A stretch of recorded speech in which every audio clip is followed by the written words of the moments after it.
Alright, what's up everybody, it's Pro here. Today we're doing something a little bit different. Today we're going to be doing a Yu-Gi-Oh! Deck profile, and this is a deck profile of a Yosenju WINDWITCH hybrid, where the objective is to get out this bad boy right here as quickly as possible while swarming the field.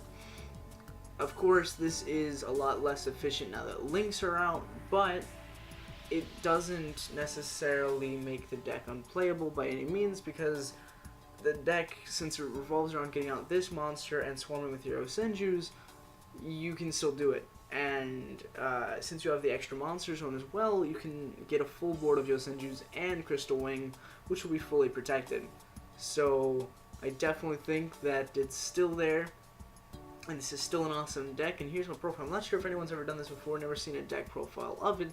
Probably has been done, but I wanted to do it just because I love Yosenjus and I run them in real life. I felt like doing this as an online digital deck profile instead of a material copy, because of the fact that I don't have all the right cards yet to make the deck in real life. But I definitely will get around to doing so, and it'll probably be more professional since we'll have more link cards out. But for now, let's go on to the deck profile, and we're going to start off with 3 Yosenju combo 1. It's the compulsory of the deck. As long as you control another Yosenju, you can bounce one of your opponent's face-up cards. With Yosenju combo 2, you can attack your opponent directly. With Yosenju combo 3, if you deal damage using another Yosenju, you can search for a Yosenju from your deck and add it to your hand. Then our last Yosenju card is we run 2 copies of Sujik. It allows you to boost one face-up Yosenju monster attack points by 1,000, or if a Yosenju monster attacks an opponent's monster, then you can send the Yosenju Sujik from your hand to the graveyard to boost it by 1,000 points. So whether it's in your hand or on the field, you'll be boosting a Yosenju by 1,000. Now on to the WINDWITCH engine. You've got WINDWITCH Ice Spell. I run 3 copies of this because this is the card that you want to see first turn.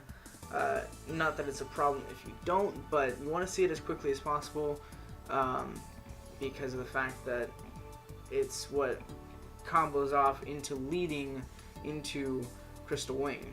And what it does is, if you control no monster, you can special summon it and then special summon another WINDWITCH from your deck. Also, in its special summon, you can choose to burn your opponent for 500 damage.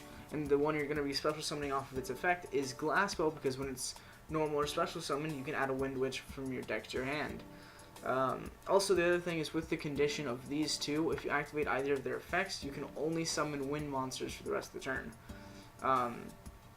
We got WINDWITCH Snowbell, which is the best of the WINDWITCHes in my opinion, just because of how easy it is to summon at any point in time, and what allows you to do this combo, because once you have both of these out on the field, as long as you control 2 or more wind monsters and no other monsters, you can special summon this card from your hand onto the field, which is awesome. And then if you special summon a wind synchro monster using this as a material, it cannot be destroyed by your opponent's card effects, which basically makes Crystal Wing invincible. Next up, we're running 2 Desires as the draw power.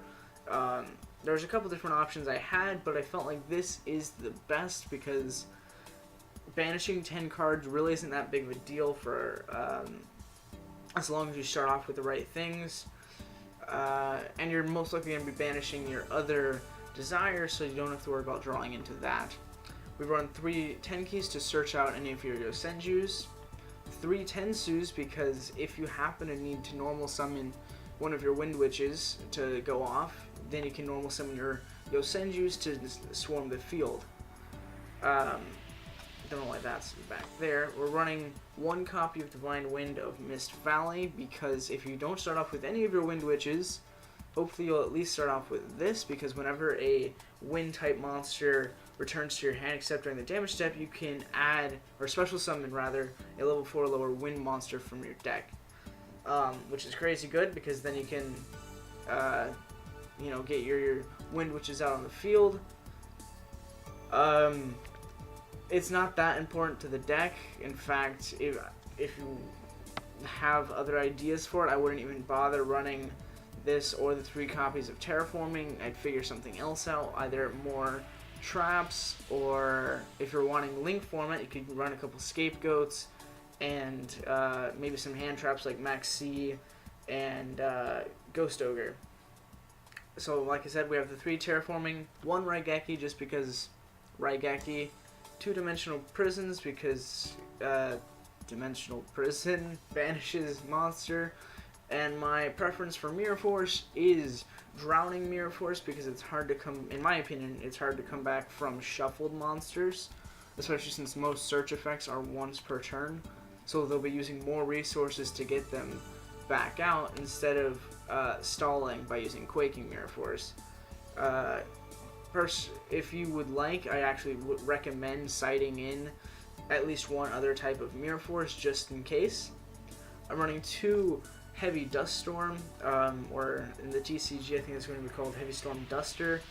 It's basically Twin Twister without a cost, because the cost is that you lose a battle phase, but it will be activating on your opponent's turn, so it won't matter.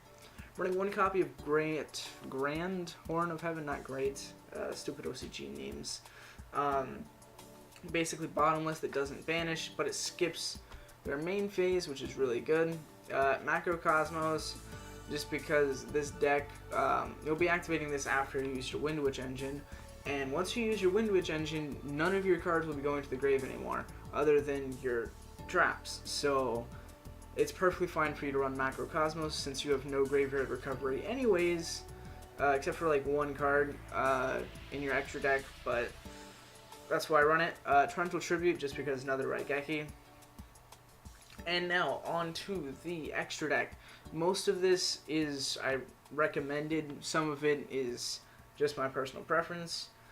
Chanbara, double attack, and it's a wind, so highly recommended. Good for the OTK if you don't have the means to make Crystal Wing. Then we have WINDWITCH Winterbell. A little bit of burn damage by targeting 1 WINDWITCH monster in your graveyard and inflicting damage equal to its level times 200. That's really you're not going to be using its second effect just because you won't be gaining much from it, especially now that it's no longer zoo format. Crystal Wing, so once you make this using these 2 cards, you'll use your Ice Bell or Snow Bell to make Crystal Wing, which was, everyone knows what Crystal Wing does, and it'll be practically invincible, which is awesome. Now, for a couple preferences here, I'm running a copy of Cloud Castle to special summon either Mistworm or Trishula if they go to the grave. And obviously, like I just mentioned, I'm running Mistworm, which destroys 3 cards that your opponent controls, or no, it returns them to the hand, so it's like triple compulsory, which is awesome. That compulsory that targets any card. Trishula, because it's Trishula. I actually don't recommend running this just because of the fact that Wind Witches typically want you to not use anything other than wind. I still run it though just because it's Trish and I can make it first turn if I really want to. Brotherhood of Fire Fist Tiger King, you can get out any of her fire formations, which is really good. Karen Organ, good for the zoo matches because they target a lot of your monsters, so you can detach to get rid of their stuff. Daigusto Emerald, this is the one and only graveyard recovery of this deck because it's supposed to be fast and to the point. But just in case you have to go into the grind game, you can Daigusto to shuffle 3 monsters into the deck and draw a card.